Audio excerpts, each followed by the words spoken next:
Hello everyone, welcome back to बेलेट वाली YouTube channel. तो जो आज की वीडियो होने वाली है वो होने वाली है basic questions and case study based questions की। ये क्वेश्चन होंगे cognition, learning and cognitive development topics पे। ये तीनों टॉपिक हम लास्ट की 3 वीडियो में बहुत अच्छे से समझ चुके हैं। अगर आपको इन तीनों के तीनों टॉपिक में से किसी भी एक टॉपिक में कोई भी डाउट हो तो आप मुझसे कमेंट करके ज़रूर पूछेगा। आई होप आपको ये तीनों टॉपिक अच्छे से समझ आ गए होंगे। तो बिना किसी देरी के चलिए शुरू करते हैं और देखते हैं कि कैसे कैसे क्वेश्चंस आपके एग्ज़ाम में आ जाते हैं। बेसिक क्वेश्चंस कैसे आते हैं, केस स्टडी बेस्ड क्वेश्चन कैसे आता है, आइए समझते हैं। तो जो पार्ट ए होने वाला है वो होने वाला है बेसिक क्वेश्चन का। तो जो फर्स्ट क्वेश्चन दे रखा है वो है what is cognition, explain with an example. इस क्वेश्चन का मतलब है कॉग्निशन क्या है, हमें एग्जाम्पल के थ्रू समझाना है। ठीक, कॉग्निशन बच्चों होता क्या है? कॉग्निशन एक क्या है? मेंटल प्रोसेस है जिसके थ्रू हम नॉलेज और इन्फॉर्मेशन को क्या करते हैं? एक्वायर करते हैं, अंडरस्टैंड करते हैं, रिमेंबर करते हैं, थिंक करते हैं और फिर उसका क्या करते हैं? हम उस इन्फॉर्मेशन को यूज़ करते हैं। अगर मैं आपको सिंपल वर्ड्स में बताऊं, जब हमारा ब्रेन किसी इन्फॉर्मेशन को रिसीव करता है, उसे समझता है, याद रखता है और ज़रूरत पड़ने पर उसका यूज़ करता है, उस पूरे प्रोसेस को हम क्या कहेंगे? कॉग्निशन हम कहते हैं। ठीक है, कॉग्निशन जो वर्ड आया है वो आया है कॉग्नोस के वर्ड से, जिसका मतलब होता है टू नो और to gain knowledge. Cognition word जो आया है वो कौन से वर्ड से आया है? वो एक लैटिन वर्ड से आया है जिसका मतलब है टू नो और टू गेन नॉलेज। ओके, अब एक इम्पॉर्टेंट बात, कॉग्निशन कोई एक एक्टिविटी नहीं है। कॉग्निशन क्या है? कोई सिंगल एक्टिविटी बिल्कुल भी नहीं है। ये बहुत सारी मेंटल प्रोसेस का कॉम्बिनेशन होता है कॉग्निशन। वो मेंटल प्रोसेस क्या है? परसेप्शन है, अटेंशन है, मेमोरी है, थिंकिंग, रीजनिंग, प्रॉब्लम सॉल्विंग और डिसीजन मेकिंग। ये सब मिलकर क्या बनाते हैं? हमारा बनाते हैं कॉग्निशन। ये जितने भी मेंटल प्रोसेस दे रखे हैं वो हमारे मिलकर क्या बनाते हैं? कॉग्निशन बनाते हैं। अगर एक एग्जांपल के थ्रू मैं आपको बताऊं, मान लीजिए एक स्टूडेंट साइंस का एक क्वेश्चन पढ़ता है, ठीक है। अब वो क्या करता है? सबसे पहले क्वेश्चन को देखता है, उसका मीनिंग समझता है और जो टीचर ने पहले पढ़ाया उसको याद करता है, सोचता है कि आंसर में क्या उसको लिखना है और फाइनली नोटबुक में जाके क्या करता है? उसका आंसर जाके लिख देता है। ये पूरी की पूरी जो क्या है मेंटल प्रोसेस जो है वो क्या है? कॉग्निशन कहलाती है। अगर मैं कंक्लूड करूँ इस क्वेश्चन को तो आप कंक्लूजन में क्या लिखेंगे? इसलिए हम कहते हैं कि कॉग्निशन हमारे इन्फॉर्मेशन को समझने, प्रॉब्लम सॉल्व करने, डिसीजन लेने और पूरे लाइफ की नई चीज़ें सीखने में क्या करती है? कॉग्निशन हमारी सब में हेल्प करती है। आई होप आपको फर्स्ट क्वेश्चन जो क्या है वो बहुत अच्छे से समझ आया होगा। इसमें कैसे आंसर लिखना है वो भी मैंने आपको एक्सप्लेन कर दिया। सबसे पहले आप इसमें बताएंगे कि कॉग्निशन होता क्या है, ठीक है। उसके बाद ये कॉग्निशन वर्ड कौन से लैटिन वर्ड से आया है या कहाँ से आया है, ठीक है। कॉग्निशन को फिर आप थोड़ा और एक्सप्लेन कर देना। एग्जाम्पल अगर आप दे दो, क्योंकि इसमें एग्जाम्पल तो पूछा गया, फिर आपको एग्जाम्पल देना है। लास्ट में जाके आपको इस आंसर को कंक्लूड करना है। ओके, अब सेकेंड जो क्वेश्चन है वो क्वेश्चन है हमारा define learning, explain it's characteristic. हमें लर्निंग को डिफाइन करना है और उसके करेक्टरिस्टिक्स भी बताने हैं। अब लर्निंग का मतलब होता है स्टडी, ऑब्जर्वेशन, एक्सपीरियंस, प्रैक्टिस के थ्रू नई knowledge, skills, attitude, value, behaviour को क्या करना? एक्वायर करना। सिंपल लैंग्वेज में अगर मैं बताऊँ कि लर्निंग वो प्रोसेस है जिसमें हम कुछ नया सीखते हैं और उसके बाद हमारी नॉलेज या बिहेवियर में जो रिलेटिवली परमानेंट चेंज आता है ना, उसको क्या कहेंगे? हम लर्निंग कहेंगे। लर्निंग का सबसे पहले आपको इस क्वेश्चन में क्या बताना है? मीनिंग बताना है। अब इसके देखेंगे कि करेक्टरिस्टिक्स कौन कौन से होते हैं। तो जो इसमें फर्स्ट करेक्टरिस्टिक है जो आपको लिखना है वो लिखना है लर्निंग ब्रिंग चेंज। लर्निंग क्या लाता है? चेंज लाता है। लर्निंग हमेशा किसी ना किसी तरह का चेंज लाती है। ये चेंज हमारे नॉलेज में हो सकता है, थिंकिंग में हो सकता है और बिहेवियर में भी क्या हो सकता होता है।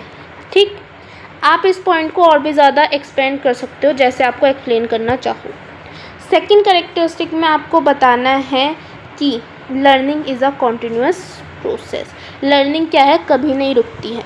ये बर्थ से लेकर क्या होती है, ओल्ड एज तक चलती रहती है। हम हर दिन कुछ ना कुछ नया सीखते रहते हैं, इसलिए हम क्या कहेंगे, इसको एक कॉन्टिन्यूअस प्रोसेस कहेंगे। ओके, अब थर्ड जो इसका कैरेक्टरिस्टिक है वो है लर्निंग हैपन्स थ्रू एक्सपीरियंस। हम सिर्फ बुक्स से नहीं सीखते, हम अपने एक्सपीरियंस से भी बहुत क्या है, सब कुछ सीखते हैं, कभी सक्सेस से और कभी मिस्टेक्स से।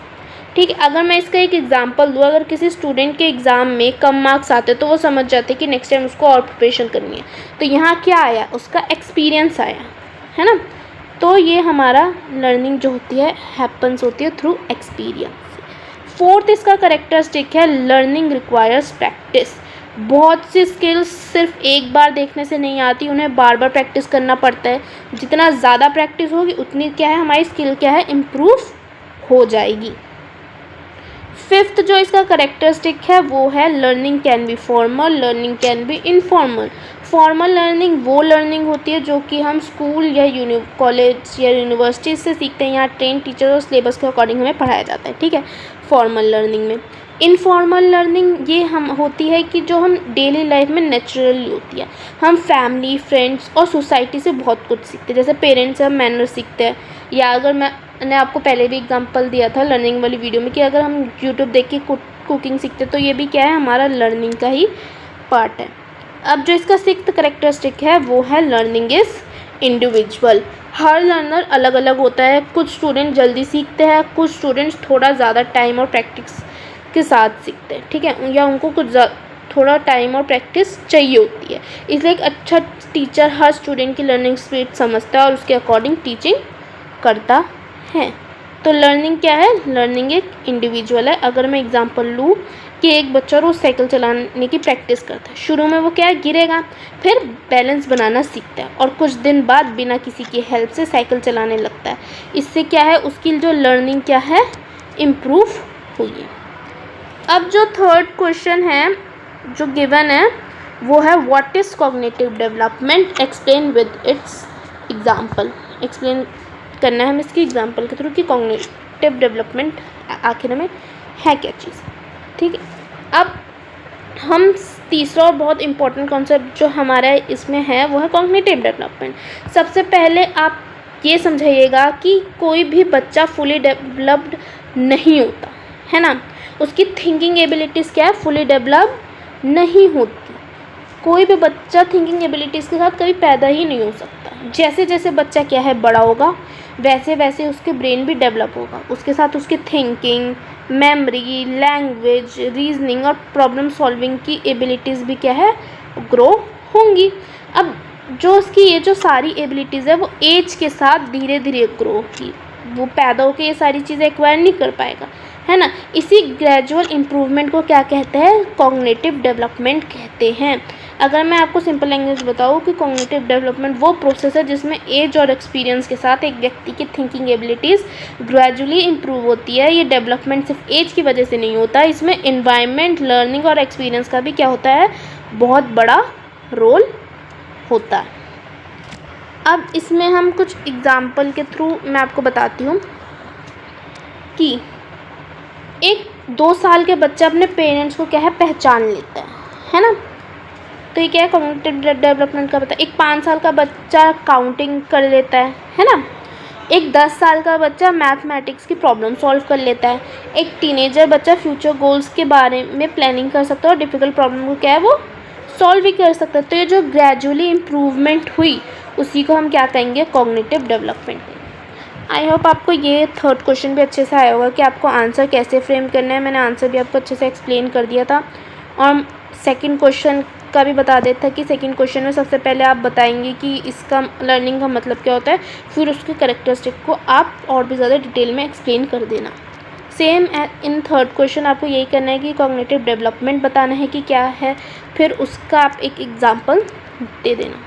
ओके, अब फोर्थ क्वेश्चन जो है वो है explain the relationship between cognition, learning and cognitive development. Okay, अब तीन मेन कॉन्सेप्ट जो क्या है वो बहुत ज़्यादा ही क्लोजली रिलेटेड है बट अलग नहीं है। ओके, मेरे कहने का मतलब ये तीनों कॉन्सेप्ट क्लोजली रिलेटेड है बट थोड़े थोड़े डिफरेंट है, ये पूरी तरह अलग नहीं है। ठीक है, कॉग्निशन क्या रिफर करता है? Mental process like thinking, memory, attention and reasoning. Learning कौन सा प्रोसेस है? Gaining knowledge skin by using cognition. Cognitive development क्या है? एक ग्रेजुअल इंप्रूवमेंट होता है इन सारी जो थिंकिंग, मेमोरी, अटेंशन, रीजनिंग वाली जो एबिलिटीज़ होती है ना, वो टाइम के साथ कैसे लें इम्प्रूव होती है। ओके, अब एक क्लासरूम एग्जाम्पल के थ्रू अगर मैं बताऊँ कि एक टीचर क्या है एक्सप्लेन करता है कि वाटर साइकिल क्या है। टीचर ने एक्सप्लेन करा कि वाटर साइकिल में इवेपोरेशन वगैरह होती है, तो स्टूडेंट जो क्या है पहले अटेंशन पे करेगा, फिर अंडरस्टैंड करेगा एक्सप्लेनेशन को, फिर रिमेंबर्स करेगा कि प्रोसेस क्या क्या है, और फिर आंसर क्वेश्चंस जो टीचर पूछेगी उसके आंसर क्या है वो करेक्टली कर सकेगा। ठीक है, इसमें तीनों के तीनों जो बच्चे ने प्रोसेस यूज़ करी, कौन कौन सी यूज़ करी? मेंटल प्रोसेस यूज़ करी जिसको हम कॉग्निशन कहेंगे। न्यू नॉलेज गेन करी, क्या करी? लर्निंग करी। उसको वाटर साइकिल के बारे में बताया, तो क्या है न्यू नॉलेज है, उससे क्या उसकी लर्निंग हुई, इम्प्रूवमेंट इन थिंकिंग हुई एज के साथ साथ, तो उसके क्या हुई? कॉग्निटिव डेवलपमेंट उसका हुआ। फोर्थ क्वेश्चन में आपको मैंने बता दिया कि तीनों का क्या रिलेशन है। सबसे पहले आप तीनों को थोड़ा एक्सप्लेन कर देना, कॉग्निशन, लर्निंग और कॉग्निटिव डेवलपमेंट क्या है, फिर आप इन तीनों का एक रिलेशन बता देंगे एग्जाम्पल के थ्रू कि इन तीनों का क्या क्या रिलेशन है, जैसे आपको इस क्लासरूम एग्जाम्पल के थ्रू मैंने बताया। ठीक, अब इसका जो फिफ्थ क्वेश्चन है वो है why cognition important in education. Cognition important क्यों है एजुकेशन की फील्ड में? ओके, कॉग्निशन इम्पॉर्टेंट इसलिए है क्योंकि ये हेल्प करता है स्टूडेंट्स को, मतलब कि कॉग्निशन इसलिए ज़रूरी क्योंकि स्टूडेंट की हेल्प करता है। कैसे हेल्प करता है? कि स्टूडेंट को क्या है अंडरस्टैंड कर सकेगा कॉन्सेप्ट। ओके, फिर रिमेंबर कर सकेगा कोई भी इंफॉर्मेशन, यानी कॉग्निशन स्टूडेंट्स को इम्पॉर्टेंट इन्फॉर्मेशन याद करने में हेल्प करता है। ओके, प्रॉब्लम सॉल्व करने में भी कॉग्निशन क्या हेल्प कर सकता है। स्टूडेंट लॉजिकली थिंकिंग का यूज़ करके प्रॉब्लम सॉल्व करते हैं। ठीक, उनकी जो क्या है थिंक क्रिटिकली, स्टूडेंट जो क्या है क्रिटिकली थिंक करेंगे। कॉग्निशन स्टूडेंट को सिर्फ रट्टा मारना नहीं सिखाता बल्कि उन्हें लॉजिकली और क्रिटिकली सोचना भी सिखाता है। जो कॉग्निशन होता है वो डिसीजन मेकिंग में बहुत ज़्यादा ही हेल्प करता है। स्टूडेंट डिफरेंट सिचुएशन में सही डिसीजन लेना सीखते हैं, ठीक है, कॉग्निशन की मदद से। ठीक, और कॉग्निशन जो है वो डेवलप करता है क्रिएटिविटी। कॉग्निशन इमेजिनेशन और क्रिएटिविटी को भी बहुत ज़्यादा इंप्रूव करता है। स्टूडेंट नए आइडियाज़ सोच पाते हैं और इनोवेटिव सॉल्यूशन निकालते हैं। अब इसमें जो टीचर का जो रोल है, इसमें एक टीचर का भी रोल आप बता देना। अगर टीचर को कॉग्निशन के बारे में अच्छी अंडरस्टैंडिंग होगी तो वो बेटर टीचिंग मेथड्स का यूज़ करेगा, स्टूडेंट की थिंकिंग एबिलिटीज़ को समझेगा, हर चाइल्ड के अकॉर्डिंग टीचिंग करेगा। इससे लर्निंग और भी ज़्यादा क्या हो जाएगी, इफ़ेक्टिव हो जाएगी। तो फिफ्थ क्वेश्चन में कॉग्निशन क्यों इंपॉर्टेंट है एजुकेशन में, वो आपको इन पॉइंट्स के थ्रू आपको एक्सप्लेन करना है। अब जो इसका सिक्स्थ क्वेश्चन है वो है explain the main cognitive processes. Main cognitive process आपको एक्सप्लेन करने हैं क्या क्या है। हम कॉग्निशन के मेन प्रोसेस को समझते हैं, ये सब मिलकर हमारी जो थिंकिंग है वो उसको क्या बनाता है, कंप्लीट बनाते हैं। ये जितने भी क्या है प्रोसेसेस दे रखे हैं कॉग्निशन के। तो जो फर्स्ट प्रोसेस है वो है परसेप्शन। परसेप्शन का मतलब होता है हमने सेंसेस के थ्रू इंफॉर्मेशन लेना और उसका मीनिंग समझना। एग्जाम्पल अगर मैं दूँ, रेड ट्रैफिक लाइट देखकर समझ जाता है बच्चा कि अब क्या है, गाड़ी हमें रोकनी है, तो क्या है, परसेप्शन का ही पार्ट है। नेक्स्ट जो इसका प्रोसेस है वो है अटेंशन। अटेंशन का मतलब होता है इंपॉर्टेंट इन्फॉर्मेशन पर फोकस करना और डिस्ट्रैक्शन को इग्नोर करना। ओके, नेक्स्ट इसका जो प्रोसेस है वो है मेमोरी। मेमोरी का मतलब है इंफॉर्मेशन को स्टोर करना और ज़रूरत पड़ने पर उसका याद करना, storing and recalling the information. Next इसका प्रोसेस है वो है थिंकिंग। इसका मतलब होता है कि इंफॉर्मेशन को एनालाइज करना और कंक्लूजन तक पहुंचाना। नेक्स्ट इसका प्रोसेस है वो है रीजनिंग। रीजनिंग का मतलब होता है लॉजिक का यूज़ करके सही कंक्लूजन तक पहुंचना। एग्जाम्पल अगर मैं आपको दूँ कि गिल रोड देखकर हम समझ जाते हैं कि रोड जो क्या है वो होगी, स्लिपरी होगी।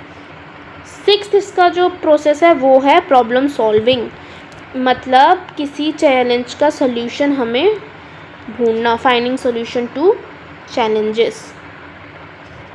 सेवेंथ इसका जो प्रोसेस है वो है डिसीजन मेकिंग, यानी कि कई ऑप्शन होते हैं उसमें से सबसे ज़्यादा बेस्ट ऑप्शन चूज़ करना।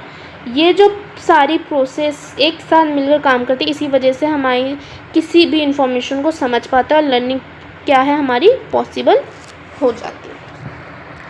अब जो सेवन्थ क्वेश्चन है वो है explain formal and informal learning with example.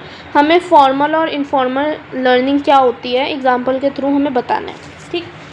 अब जो फर्स्ट हम समझेंगे वो समझेंगे कि फॉर्मल लर्निंग क्या होती है। फॉर्मल लर्निंग वो लर्निंग होती है जो हम स्कूल, कॉलेज, यूनिवर्सिटी या किसी भी एजुकेशनल जगह से हम सीखते हैं, या सिलेबस के अकॉर्डिंग क्या है हमें पढ़ाया जाता है ट्रेन टीचर्स के अंडर। एग्ज़ाम्पल अगर मैं दूँ, स्कूल में मैथमेटिक्स या जब साइंस पढ़ना क्या है हमारी एक फॉर्मल लर्निंग का पार्ट है। सेकेंड, इसमें आप क्वेश्चन में एक्सप्लेन करेंगे कि इनफॉर्मल लर्निंग क्या होती है। Learning from family, friends, observation, daily experience क्या है इनफॉर्मल लर्निंग का पार्ट है। एग्जाम्पल, आपने कुकिंग सीखी अपने पेरेंट्स, ओके, तो ये क्या है इनफॉर्मल लर्निंग का पार्ट होगी। तो ये जो बोथ लर्निंग के फॉर्म्स है वो बहुत ज़्यादा ही ज़रूरी है हमारे ओवरऑल डेवलपमेंट के लिए, ओके। आई होप आपको ये क्वेश्चन भी समझ आया होगा कि क्वेश्चन 7 आपको कैसे फ्रेम करना है। इससे पहले वाले क्वेश्चन में जो क्वेश्चन 6 था उसमें आपको कॉग्निटिव प्रोसेस जितने भी है वो सारे डिटेल में एक्सप्लेन करने हैं, ओके। अब हम देखेंगे कि 8th क्वेश्चन क्या है। 8th क्वेश्चन जो गिवन है वो है why should teacher understand cognitive development. Teacher को कॉग्निटिव डेवलपमेंट क्यों समझना चाहिए।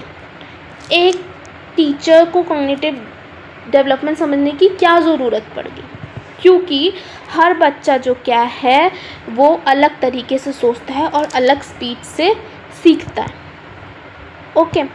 अगर एक टीचर को कॉग्निटिव डेवलपमेंट की अंडरस्टैंडिंग होगी तो वो स्टूडेंट्स को और भी इफ़ेक्टिव तरीके से क्या है पढ़ा पाएगा, ओके। टीचर को क्या बेनिफिट्स मिलते हैं, टीचर को क्या बेनिफिट्स मिलेंगे, सूटेबल टीचिंग मेथड्स उनको चूज़ करनी चाहिए, ओके। टीचर बच्चों की एज और थिंकिंग लेवल के अकॉर्डिंग टीचिंग मेथड क्या है वो चूज़ कर सकते हैं।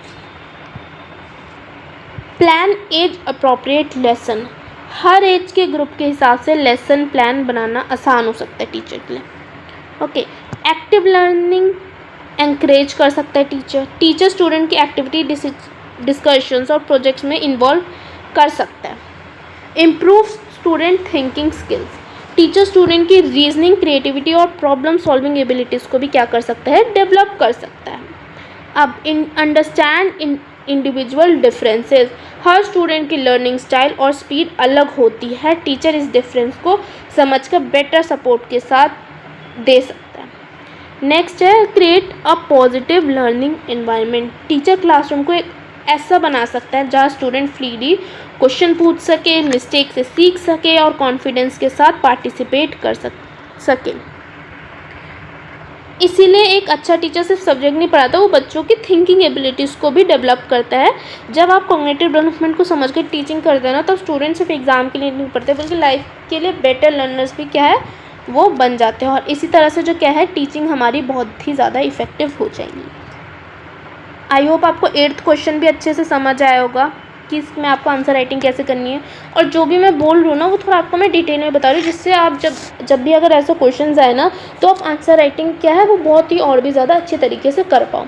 बीच में मैंने शायद से थोड़ी चीज़ें गलत बोल दी, लेकिन बाद में मैंने सही कर दिया, उस पर आप फोकस कर लेना, ओके।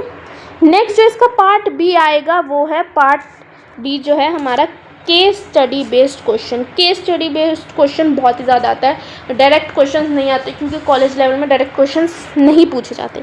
जो अब हम देखेंगे कि कितने केस स्टडीज़ दे रखे हैं, फिर उसका आंसर भी जानेंगे कि हमें आंसर केस स्टडीज़ के कैसे कैसे करने हैं। तो जो फर्स्ट केस स्टडी दे रखा है वो है a teacher notice that Rohan lessons carefully in class but forgets most of the lessons during examination. The teacher start using pictures, group discussion and revision activities after a few weeks. Rohan performance improve. Case study 1 में ये दे रखा है कि हमें एक teacher है, उसने notice करा कि रोहन ना केयरफुली लिसन करता है क्लास में, बट वो लेसन को क्या है वो भूल जाता है एग्जामिनेशन के टाइम पे। तो जो टीचर ने स्टार्ट करा पिक्चर यूज़ करना समझाने के लिए, ग्रुप डिस्कशन स्टार्ट करा, रिवीजन एक्टिविटी स्टार्ट करी आफ्टर फ्यू वीक्स, ठीक है। और उससे क्या हुई, रोहन की जो क्या है परफॉर्मेंस हुई इंक्रीज। अब जो इस केस स्टडी समझ आ गई होगी, तो जो इसका फर्स्ट क्वेश्चन पूछा गया है वो पूछा गया है विच कॉग्निटिव प्रोसेसेस वर वीक इनिशियली।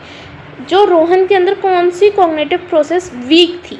तो जो रोहन की कॉग्निटिव प्रोसेस वीक थी, मेनली डिफ़िकल्ट थी, वो थी मेमोरी करना, रिकॉल, इंफॉर्मेशन, रिटेंशन। मेमोरी में रोहन इन्फॉर्मेशन को याद नहीं रख पा रहा था, टीचर की बात उस समय समझ आ रही थी रोहन को, लेकिन एग्ज़ाम के टाइम पे वो मतलब इन्फॉर्मेशन रिकॉल नहीं कर पा रहा था। नेक्स्ट जो रिकॉल का मतलब जैसे होता है स्टोर इन्फॉर्मेशन को ज़रूरत पड़ने पर दोबारा याद करना, रोहन एग्ज़ाम के वक्त इन्फॉर्मेशन को याद नहीं कर पा रहा था। नेक्स्ट जो उसका जो कॉग्निटिव प्रोसेस वीक था वो था इन्फॉर्मेशन रिटेंशन। रिटेंशन का मतलब होता है इन्फॉर्मेशन को लॉन्ग टाइम तक ब्रेन में स्टोर रखना। रोहन इन्फॉर्मेशन को ज़्यादा टाइम तक रिटेन नहीं कर पा रहा था, इसी वजह से वो क्या है चीज़ें भूल जा रहा था। अब जो इसका क्वेश्चन बी दे रखा है वो है which teaching methods improved learning. कौन सा टीचिंग मेथड इम्प्रूव करा लर्निंग में। टीचर ने अपनी टीचिंग मेथड को और भी ज़्यादा इंटरेस्टेड और क्या बनाया, स्टूडेंट सेंटर बना दिया। टीचर ने यूज़ करी 3 चीज़ें, विजुअल लर्निंग, पिक्चर यूज़ करा है ना, फिर टीचर ने क्या यूज़ करा, डिस्कशन यूज़ करा, उसके बाद टीचर ने रेगुलर रिवीजन भी उसको कराई। और इन सब तरीक़ों से क्या हुआ, रोहन की जो क्या है इम्प्रूवमेंट हुई, उसके लर्निंग भी क्या है बहुत ज़्यादा बेटर हुई, और उसकी जो रोहन की मेमोरी थी ना वो भी और भी ज़्यादा इम्प्रूव हुई। इसी वजह से रोहन की अंडरस्टैंडिंग और मेमोरी दोनों ही बहुत ज़्यादा ही इम्प्रूव हो गई। नेक्स्ट जो इसका सी जो क्वेश्चन दे रखा है, question 3, explain the relationship between cognition and learning in this case. जो केस स्टडी गिवन थी उसके बेस पर कॉग्निशन और लर्निंग का हमें क्या बताना है, रिलेशनशिप बताना है। ये क्वेश्चन बहुत ही इंपॉर्टेंट है। सबसे पहले आप समझाएंगे कि कॉग्निशन का काम इन्फॉर्मेशन को प्रोसेस करना होता है। जब रोहन टीचर की बात सुन रहा था तब उसका ब्रेन इन्फॉर्मेशन को क्या है रिसीव और अंडरस्टैंड कर रहा था। ओके, ये कॉग्निशन था, लेकिन लर्निंग जब हुई जब इन्फॉर्मेशन समझ आई, याद रही, एग्ज़ाम में यूज़ की गई। यानी जितनी अच्छी कॉग्निशन होगी उतनी अच्छी क्या होगी, रोहन के अंदर लर्निंग होगी। इस केस में बेटर टीचिंग मेथड्स ने रोहन की क्या है कॉग्निशन को इम्प्रूव करा, इसी वजह से उसकी जो क्या है लर्निंग भी इम्प्रूव हो गई। तो केस स्टडी 1 आई होप आपको अच्छे से समझ आए होगी। इसके जो तीनों क्वेश्चन दिए थे, what is cognitive process were weekly initially, इसका आंसर भी आपको समझ आ गया होगा। क्वेश्चन बी जो गिवन था उसमें टीचिंग मेथड्स बताने थे कि इम्प्रूव्ड हुई लर्निंग में। क्वेश्चन 3 में आपको रिलेशनशिप बताना था कॉग्निशन एंड लर्निंग का इस केस में। अब जो केस स्टडी 2 दे रखी है उसमें है Meera always ask question in class, she enjoys solving problems and tries different methods before asking for help. एक स्टूडेंट है जिसका नाम क्या है, मीरा है। मीरा क्लास में हमेशा क्वेश्चन पूछती है, उसे पज़ल सॉल्व करना बहुत ही पसंद है। जब उससे कोई भी प्रॉब्लम दी जाती है तो वो क्या उसकी तुरंत हेल्प नहीं मांगती, पहले खुद अलग मेथड्स क्या है वो ट्राई करती है, उसके बाद ही मतलब वो टीचर की हेल्प लेती है। अब देखते हैं इस केस से समझते हैं कि जो फर्स्ट क्वेश्चन है व्हाट कॉग्निटिव एबिलिटीज़ आपको मीरा के अंदर देखी गई, means which cognitive abilities are visible. Meera का बिहेवियर से बहुत सारी कॉग्निटिव एबिलिटीज़ जो क्या है हमें दिखाई देती है। Meera demonstrate thinking, reasoning, problem solving, curiosity, decision making. Thinking में मीरा खुद सोचती है और आंसर ढूंढने की क्या है वो क्या करती है, कोशिश करती है मीरा, है ना। आपने केस स्टडी में देखा। वो रीजनिंग में वो लॉजिकली तरीके से क्या है प्रॉब्लम को समझती है। प्रॉब्लम सॉल्विंग कैसे, मीरा डिफरेंट मेथड्स ट्राई करके सॉल्यूशन निकालने की कोशिश करती है। क्यूरोसिटी कैसे इसमें आई, उसके अंदर नए क्वेश्चन पूछने की क्यूरोसिटी है, इससे क्यूरोसिटी की वजह से वो और भी ज़्यादा सीखना चाहती है। डिसीजन मेकिंग भी यहाँ पे आया, वो डिसाइड करती है कि कौन सा मेथड पहले ट्राई करना है, ये भी एक कॉग्निटिव एबिलिटी है। आई होप आपको जो इसका ए पार्ट है वो समझ आया होगा कि कौन सी कॉग्निटिव एबिलिटीज़ यहाँ पे मीरा के केस में आपको दिखाई दी। नेक्स्ट जो इसका पार्ट बी दे रखा है वो है how can the teacher support her learning, मतलब टीचर कैसे सपोर्ट कर सकती है उसकी लर्निंग को। एक अच्छा टीचर मीरा जैसे स्टूडेंट को क्या है एंकरेज करेगा। टीचर्स जो क्या है ये सारी फॉलोइंग स्ट्रेटजीज यूज़ कर सकती हैं। तो जो फर्स्ट फॉलोइंग स्ट्रेटजी वो यूज़ करेगी वो एंकरेज करेंगी इंक्वायरी बेस्ड लर्निंग को। इसका मतलब टीचर उससे क्वेश्चंस पूछने के लिए एंकरेज करेगी। नेक्स्ट जो टीचर करेगी वो करेगी teacher give challenging activities. Teacher उसे थोड़े डिफ़िकल्ट पजल्स और हायर ऑर्डर थिंकिंग के क्वेश्चंस दें, है ना। यूज़ प्रोजेक्ट वर्क, प्रोजेक्ट्स के थ्रू मीरा और उसकी जो क्या है प्रैक्टिकल लर्निंग उसकी और भी ज़्यादा होगी मीरा की। उसके बाद प्रमोट डिस्कशन से भी उसके आइडियाज़ और भी ज़्यादा स्ट्रॉन्ग होंगे। अप्रिशिएट क्रिएटिव थिंकिंग, टीचर को मीरा की क्रिएटिविटी और एफर्ट्स को क्या है अप्रिशिएशन करनी चाहिए। इससे होगा क्या, उसका जो होगा कॉन्फिडेंस भी इंक्रीज़ होगा अगर टीचर ये सारी चीज़ें करेगी, और उसकी जो क्या है मोटिवेशन भी उसको आगे क्वेश्चन पूछने के लिए मिलेगी। ओके, तो पार्ट बी में आपको इस तरीके से आंसर करना था। इसमें यह पूछा गया टीचर कैसे सपोर्ट कर सकती है उसकी लर्निंग को। तो इसमें हमने इसके ये 5 वेज बताए कि टीचर कैसे कर सकती है। इंक्वायरी बेस्ड लर्निंग करा सकती है, चैलेंजिंग एक्टिविटीज़ दे सकती है उसको, यूज़ प्रोजेक्ट वर्क कर सकते हैं, प्रमोट डिस्कशन मतलब ग्रुप डिस्कशन करा सकती है, क्रिएटिव थिंकिंग को उसके अप्रिशिएट कर सकती है। अब जो इसका सी पार्ट दे रखा है उसमें हमें ये बताना है कि which characteristic of cognition is reflective here, कि कौन सा करेक्टरिस्टिक कॉग्निशन का यहाँ पे दिखाई दिया है। ठीक है, इस केस में कॉग्निशन एक बहुत इंपॉर्टेंट करेक्टरिस्टिक दिखाई देता है कि cognition is an active mental process. कौन सी करेक्टरिस्टिक दिखाई दी है, वो है cognition is a active mental process. इसका मतलब है कि ब्रेन सिर्फ इन्फॉर्मेशन को स्टोर नहीं करता, वो एक्टिवली क्या है सोचता है, एनालाइज करता है, डिफरेंट मेथड्स ट्राई करता है और सॉल्यूशन ढूंढता है। मीरा भी एग्जैक्टली यही कर रही थी, है ना। और भी बिना सोचे समझे आंसर नहीं मांगती थी, पहले खुद सोचती थी, एनालाइज करती थी और सॉल्यूशन फाइंड करने की कोशिश करती थी। इसी वजह से हम कहते हैं कि मीरा एक्टिव कॉग्निशन का क्या है वो एग्जाम्पल है। आई होप आपको केस स्टडी 2 अच्छे से समझ आई होगी, उसके तीनों क्वेश्चंस अच्छे से समझ आए होंगे। अब हम आगे चलते हैं केस स्टडी 3 में। तो जो केस स्टडी 3 है वो है अ 5-year-old child identify colors, count numbers and recognize family members. His elder brother, age 14, solve algebra problems and plans for future career goals. तो जो एक 5 साल का बच्चा है वो क्या है कलर आइडेंटिफाई कर सकता है, नंबर काउंट कर सकता है और अपने फैमिली मेम्बर को भी क्या है रिकॉग्नाइज कर सकता है। उसका एक बड़ा भाई है, ठीक है, जिसकी एज क्या है 14 है, वो क्या है अलजेब्रा के प्रॉब्लम सॉल्व कर सकता है और अपने फ्यूचर करियर गोल्स को क्या वो प्लान कर सकता है। इसका जो फर्स्ट क्वेश्चन इसमें पूछा गया है कि विच concept does this situation explain, इसमें कौन सा कॉन्सेप्ट एक्सप्लेन करा गया है। ये जो केस स्टडी दे रखी है इसमें आपको कौन सा कॉन्सेप्ट दिख रहा है, कॉग्निशन दिख रहा है, लर्निंग दिख रहा है, कॉग्निटिव डेवलपमेंट दिख रहा है। इस सिचुएशन हमें जो सिचुएशन केस स्टडी में गिवन है उससे हमें क्या समझ आता है कि इसमें कॉग्निटिव डेवलपमेंट के बारे में बताया गया है। ठीक है, ये सिचुएशन कॉग्निटिव डेवलपमेंट को एक्सप्लेन करती है। मतलब कॉग्निटिव डेवलपमेंट का मतलब है कि एज और एक्सपीरियंस के साथ थिंकिंग एबिलिटीज़ का ग्रेजुअल इंप्रूव होना। इस केस में भी हम देख रहे हैं कि छोटे और बड़े बच्चे की थिंकिंग एबिलिटीज़ में क्या डिफरेंस है। ये डिफरेंस किस वजह से होता है, कॉग्निटिव डेवलपमेंट की वजह से होता है। ओके, अब ऐसा क्यों है। अब फर्स्ट क्वेश्चन में पूछा गया है कि कौन सा कॉन्सेप्ट दिखाई दिया और अब क्यों है। इसका रीज़न क्या है?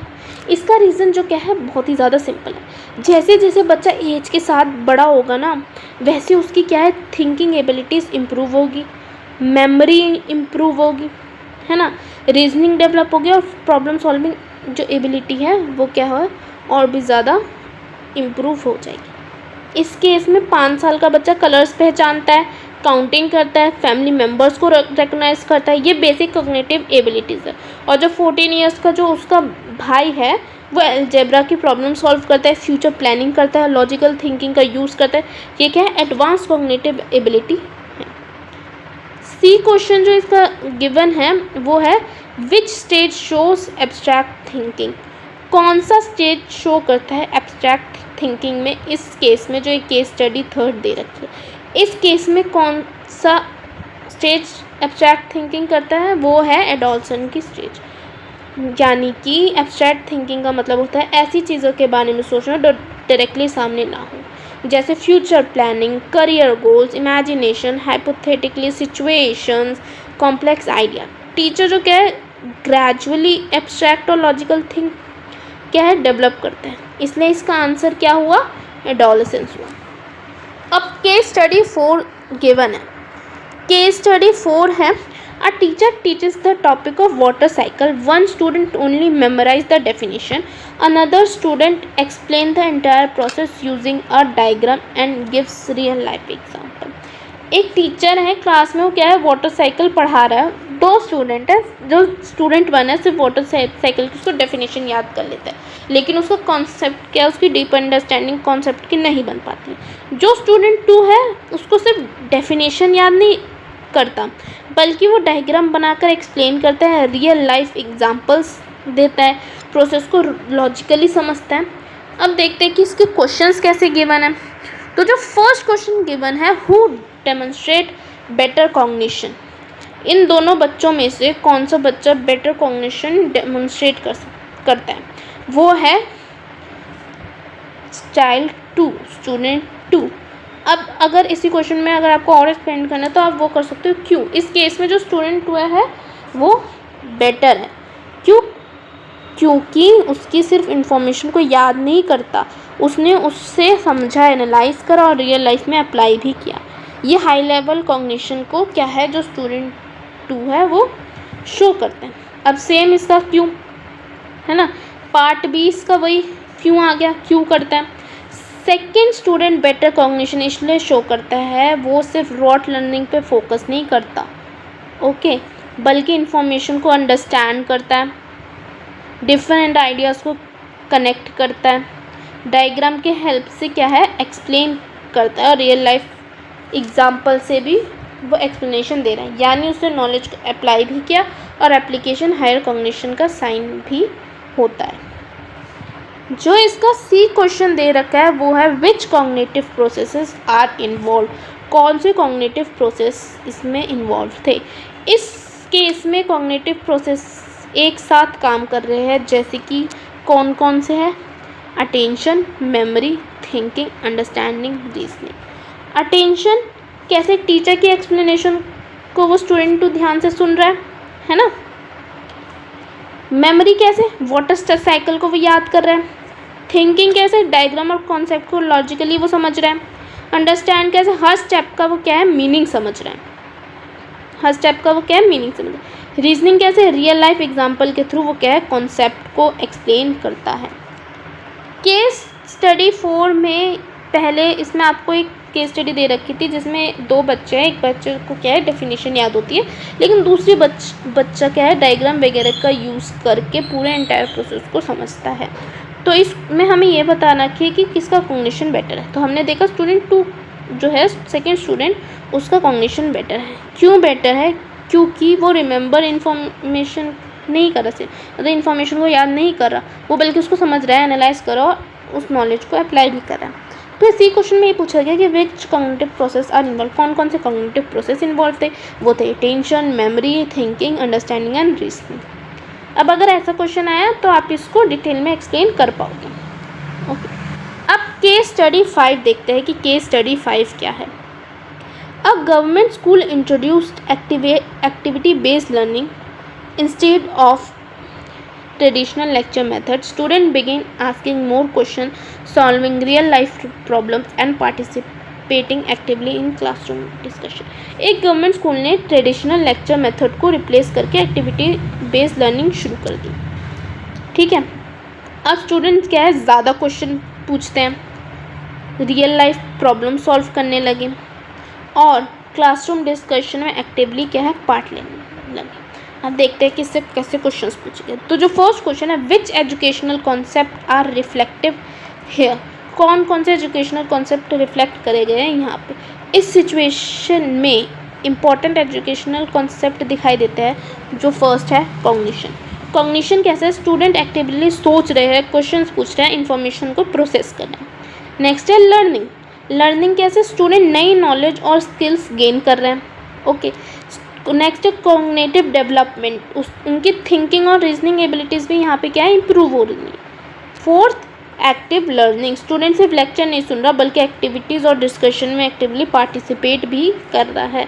इस केस में कॉग्निशन, लर्निंग, कॉग्निटिव डेवलपमेंट और एक्टिव लर्निंग चारों कॉन्सेप्ट यहाँ पे क्या हो रहे हैं, रिफ्लेक्ट हो रहे हैं. जो इसका अब पार्ट बी दे रखा है वो है which activity based learning is more effective. कौन से एक्टिविटी बेस्ड लर्निंग यहाँ पे ज़्यादा इफेक्टिव है. एक्टिविटी बेस्ड लर्निंग इसलिए ज़्यादा इफेक्टिव होती है क्योंकि स्टूडेंट सिर्फ इन्फॉर्मेशन को रटता नहीं है बल्कि सोचता है, ऑब्जर्व करता है, डिस्कस करता है, क्वेश्चन पूछता है, प्रॉब्लम सॉल्व करता है, नॉलेज को रियल लाइफ सिचुएशन में अप्लाई करता है. इस प्रोसेस में लर्निंग और भी ज़्यादा मीनिंगफुल हो जाती है और कॉन्सेप्ट को लॉन्ग टाइम तक याद करते हैं.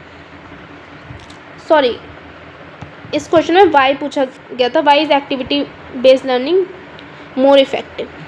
क्यों होती है, क्योंकि बच्चा क्या है, सोचता है, ऑब्जर्व करता है, डिस्कस करता है, क्वेश्चन पूछता है, प्रॉब्लम सॉल्व करता है, नॉलेज और रियल लाइफ सिचुएशन में अप्लाई करता है. इस प्रोसेस में लर्निंग और भी क्या है, बहुत ज़्यादा क्या हो जाएगी, मीनिंगफुल हो जाएगी. अगर बच्चे का सोचेगा, ऑब्जर्व करेगा, डिस्कस करेगा, क्वेश्चन पूछेगा, प्रॉब्लम सॉल्व करेगा और फिर नॉलेज को क्या है, रियल लाइफ प्रॉब्लम से रिलेट करेगा और स्टूडेंट्स को क्या है, कॉन्सेप्ट जो क्या है लाइफ लॉन्ग तक याद रहेंगे. इसका अब क्वेश्चन सी है, as a future teacher what strategies would you see. Future, अगर आप एक फ्यूचर टीचर हो तो आप कौन सी स्ट्रेटजीज यूज़ करोगे. अगर आप एक फ्यूचर टीचर बनो तो स्टूडेंट्स की कॉग्निशन और लर्निंग इम्प्रूव करने के लिए आप ये सारी क्या है, फॉलोइंग स्ट्रेटजीज यूज़ कर सकते हैं.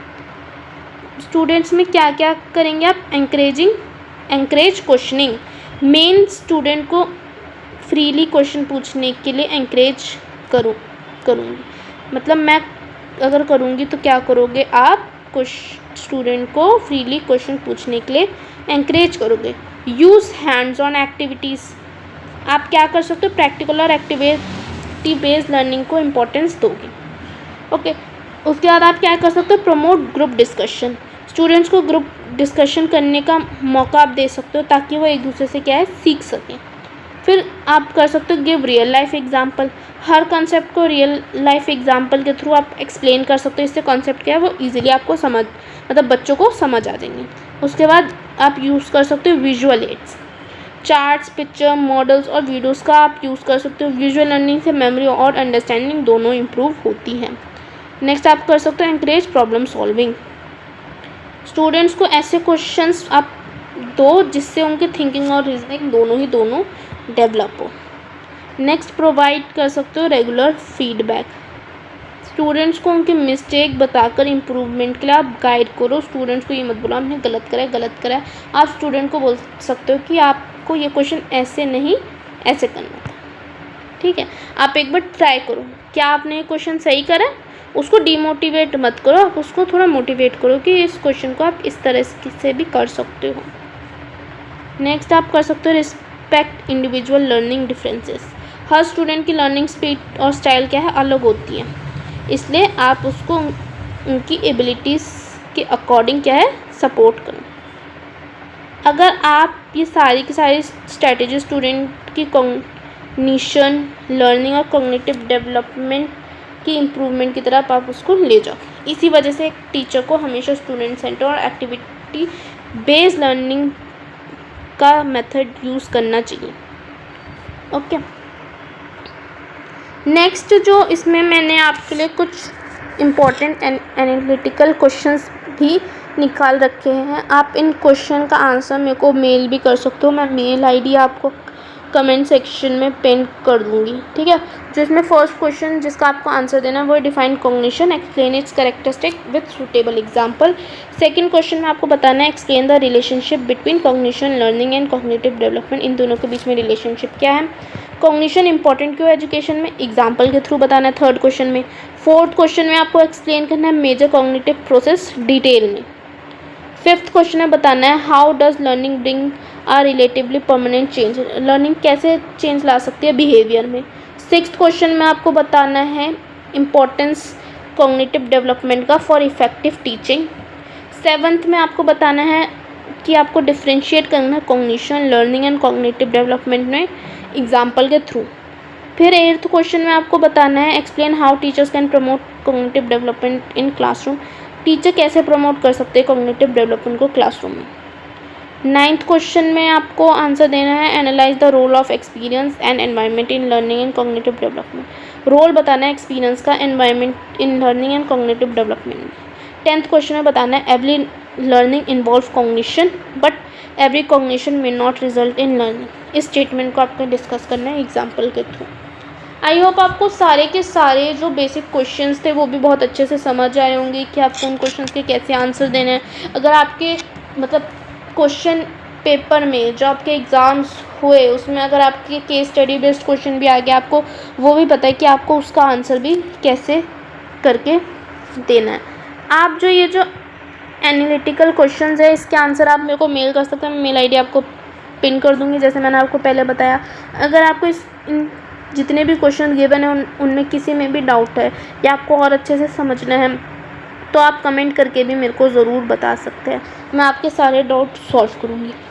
अब जो हम नेक्स्ट करेंगे वो करेंगे अब हमारी सारी यूनिट्स को धीरे धीरे स्टार्ट करेंगे। तो जो हम नेक्स्ट वीडियो आएगी उसमें हम देखेंगे कि यूनिट 1 में जो पियाजे की थ्योरी हम समझेंगे उसमें देखेंगे कि पियाजे की थ्योरी है क्या क्या। आई होप आपको ये वीडियो पसंद आई हो। अगर आपको कोई डाउट हो तो प्लीज़ कमेंट सेक्शन में पूछ लीजिएगा या अगर मेरे को कोई चीज़ इम्प्रूव करनी है वो भी आप पूछ लीजिएगा। अब वीडियो को एंड करते हैं। Thanks for watching.